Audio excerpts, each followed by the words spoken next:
Hola, bienvenidos a Esquina Literaria. Soy Yolanda Miranda y les estoy compartiendo la lectura de este libro, Sobreviviendo al siglo XXI, Chomsky y Mújica, de Saúl Alvidrez. Espero que les esté gustando. Les recuerdo que este libro está escrito en forma de diálogo.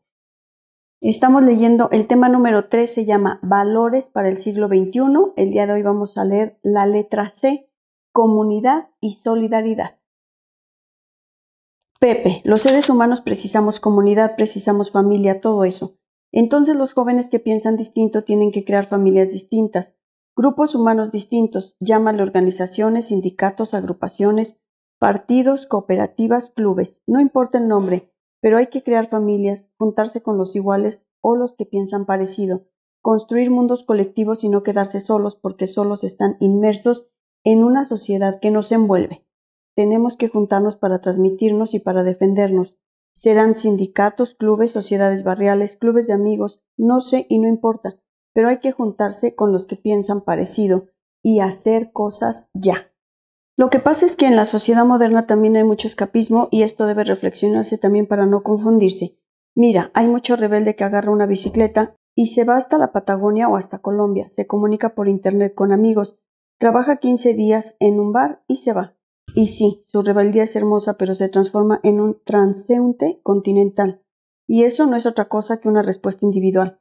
Es válida, pero pienso que la lucha obliga a recrear seres colectivos, no seres individuales. Precisamos menos yo y más nosotros. Noam, hoy todo es diferente, pero realmente no lo es tanto. Es decir, si te remontas a las décadas de 1930 o 1940, lo recuerdo por mi propia experiencia. Los jóvenes éramos miembros de grupos. La gente joven no confrontaba al mundo sola. Uno era miembro de grupos de activistas de izquierda, de algún grupo cultural o de algo, y así trabajábamos en conjunto para afrontar los problemas que se nos presentaban. Y sí, en esos grupos había gente mayor que podía ayudarte, pues tenía experiencia y tenía conocimiento. Ellos podían ser recursos, pero no podían decirte qué hacer. Ellos lo más que hacían era alentarnos a pensar por nosotros mismos. Siempre en un grupo, naturalmente, porque como individuos es casi imposible. Esto último lo sabemos incluso en la ciencia. Es muy raro trabajar individualmente en la ciencia. Generalmente se trabaja en colectivos, y las nuevas ideas muy a menudo vienen de los más jóvenes. Una de las experiencias en la docencia es que hay mucha diferencia entre enseñar a estudiantes universitarios y a estudiantes de posgrado. Los de posgrado ya están más o menos formados, con muchas buenas ideas y todo, pero son un tanto predecibles. Los estudiantes universitarios aún no están formados y comúnmente salen con pensamientos emocionantes que a uno nunca se le habrían ocurrido simplemente porque están apenas abriéndose camino. Esas son las cosas que debemos alentar. Pepe, es grave. Los que están formados ya están deformados. Noam, por ejemplo, Valeria y yo estuvimos en Tucson el año pasado. Unos amigos nos llevaron a una escuela primaria en un barrio muy pobre. Un barrio de mayoría mexicana, con familias involucradas en drogas y disfuncionales en muchos aspectos. Había un problema terrible de deserción escolar en esta primaria, problemas disciplinarios, nada funcionaba, pero introdujeron un programa en el que comenzaron a desarrollar huertos y cría de animales y los niños se involucraban, incluso llevaron estudios científicos para determinar cuestiones como los nutrientes para sus cultivos y todo lo demás. Cuando Valeria y yo llegamos allí nos presentaron este proyecto dos niñas que tenían tal vez 10 o 12 años, pero eran muy seguras de sí mismas y nos describieron en detalle cómo funciona la cosecha, cómo organizaron todo, cómo lo iniciaron, la tasa de deserción escolar ha bajado a 0 y ya no hay problemas disciplinarios, los niños están emocionados y tienen nuevas ideas. Esto son niños, pero algo así se puede hacer a toda escala, ¿cierto? Saúl, seguro que sí. Don Pepe, a propósito de esto, usted y Lucía están haciendo una escuela aquí al lado de su casa, ¿verdad? ¿Podrían implementar un esquema así? Pepe, sí. Es que esta es una zona rural hortícola de producción de verduras, y lo que mirábamos Lucía y yo es que quienes trabajan la tierra ya son pura gente mayor, vieja, y pensamos, alguna verdura va a haber que seguir comiendo, es decir, si no viene alguna gente joven a trabajar, vamos a terminar comprándoles la verdura a los chinos. Entonces empezamos a luchar para hacer una escuela aquí, y obligar al Estado a que aplicara un sistema de enseñanza acorde con todo esto. Y en cuanto la terminemos de construir, se la regalamos. Ya falta poco.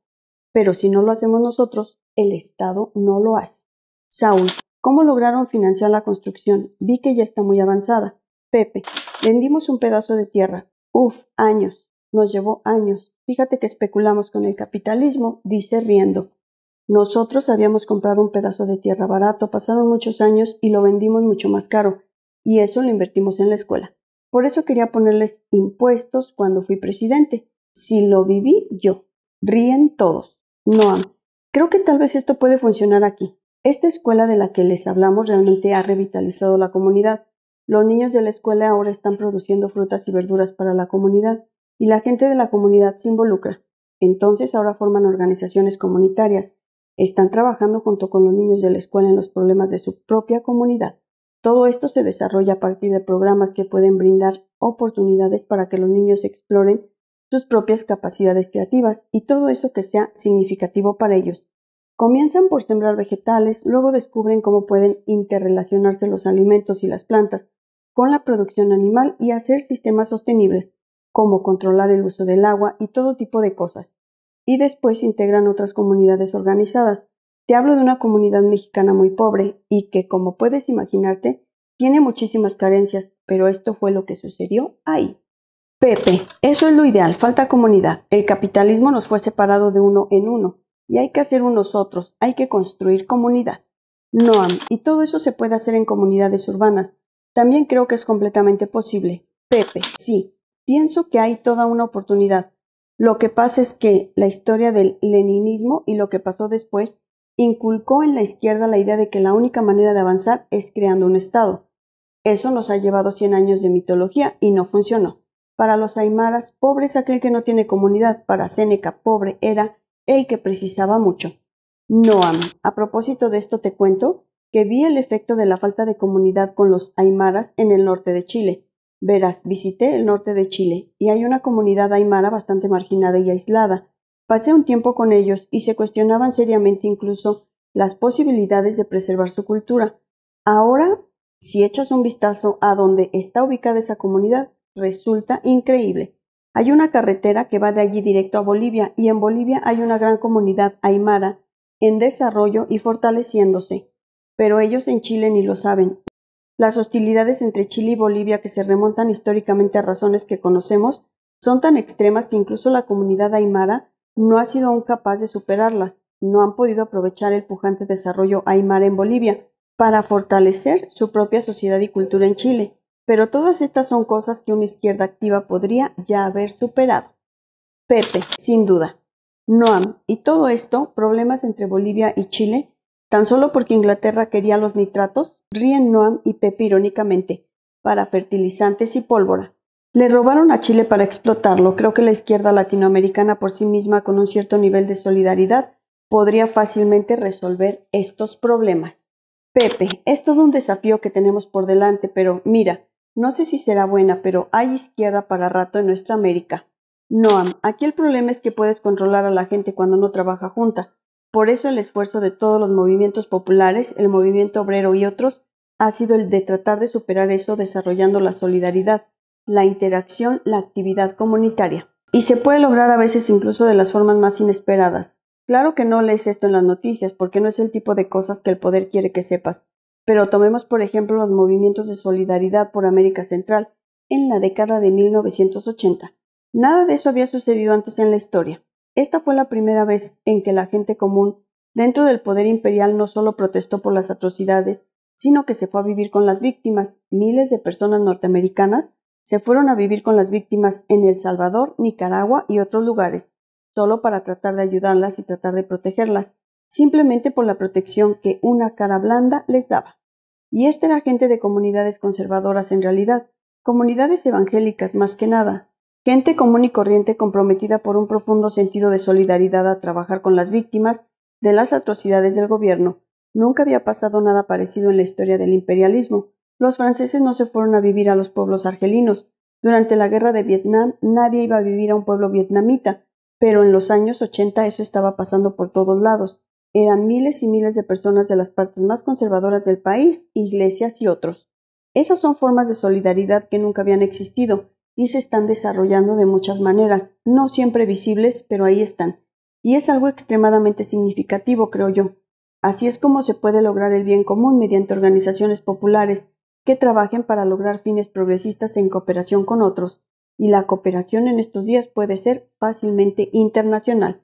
Quiero decir que podemos hacer uso de los desarrollos tecnológicos para crear movimientos internacionales. Ahora es posible para las personas en los Estados Unidos, Inglaterra o Alemania trabajar directamente junto con personas en Ecuador, Bolivia, Sudáfrica y otros países para lograr fines comunes.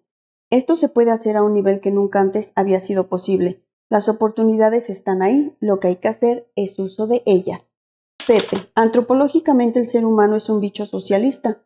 El devenir y la historia lo hicieron capitalista. Pero tenemos 300 o 400 mil años existiendo en grupos familiares de 30 o 40 personas, y la peor pena que podía haber era que te echaran del grupo. Los cazadores primitivos no eran dueños del venado que cazaban, cada quien cumplía con lo que tenía que cumplir. Es decir, siempre vivimos en equipo. De no ser por eso, no hubiéramos llegado hasta hoy. La historia a partir de la mercadería nos hizo individualistas y capitalistas. La cooperación tal vez es la clave, porque muy probablemente los neandertales nos hubieran hecho pelota, destrozado. Ellos eran mucho más fuertes, pero no tenían la capacidad de cooperación que tienen los sapiens. Es una característica de nuestra especie. Lástima que la dejamos por el camino. Si lees con atención el Quijote, verás el discurso de los cabreros. Edad dichosa, siglos dichosos en los que lo mío y lo tuyo no nos separaba. La propiedad nos separó de la cooperación y ahí hay una larguísima batalla cultural. Si queremos sobrevivir en el planeta y en el universo, tendremos que volver a cooperar. No digo que igual que el hombre primitivo, ahora hay que hacerlo con los medios del hombre moderno, pero cooperar porque cooperar no solo es negocio, es necesidad para sobrevivir. Saúl, ¿podríamos decir que la lucha del siglo XXI sería transitar de una cultura individualista competitiva a una cultura colectivo colaborativa? Pepe, colaborativa sí, como el primer escalón de grupos humanos organizados que para autodefenderse y para progresar avanzaron en equipo, porque en realidad toda empresa es un equipo. Cuando te dicen que fulano de tal es infinitamente rico, él jamás pudo haber acumulado esa riqueza si no fuera valiéndose de muchísima gente que trabajó. Punto. Toda acumulación de riqueza significa que hubo mucha gente que trabajó para acumularla, consciente o inconscientemente, sujeta y conducida por la ley de la necesidad. Solo los pumas pueden vivir solos, están programados por la naturaleza así. Esos felinos hacen sociedad solo para aparearse, pero los humanos somos animales gregarios. Suelo hablar mucho de las cuestiones de la naturaleza, pero ¿sabes por qué? En las soledades del calabozo estuve 7 años sin libros, de los casi 15 años que estuvo preso, y un día me hice esta pregunta: ¿qué somos como animales? ¿Cuál es el disco duro que nos mete la naturaleza y cuál es el disco duro que nos meten las sociedades de mercado en las que vivimos?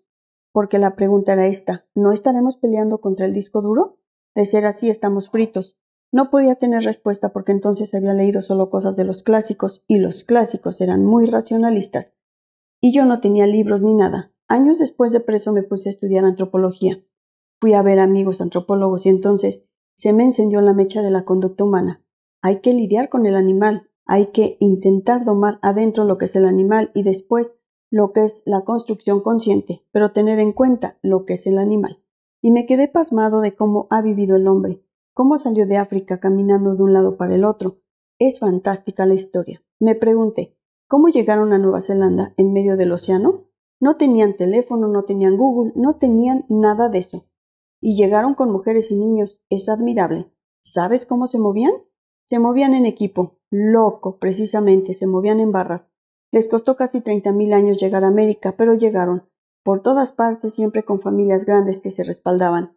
Es la organización humana, y lamento que al parecer los únicos que saben estas cosas sean los ejércitos, que te hacen el grupo de fusileros, con 30 y pocos tipos. Bueno, sé que nos estamos yendo por las ramas, pero lo que te quiero transmitir es que hay que estudiar al hombre como animal, después como civilización, y creo que la cooperación es afán de cooperar, es una característica brutal de la especie, la más digna que tiene, pero el intercambio empezó a crear lo mío y lo tuyo, y creó una subconsciencia en la cual estamos. Espero que les haya gustado la lectura del día de hoy de este libro, Chomsky y Mújica, Sobreviviendo al siglo XXI, de Saúl Alvidrez. Recuerden que los invito a que me dejen sus comentarios, se suscriban al canal, le den like a la lectura, la compartan y me sigan en mis redes sociales. Los espero el próximo sábado para continuar con esta lectura. Muchas gracias por escuchar.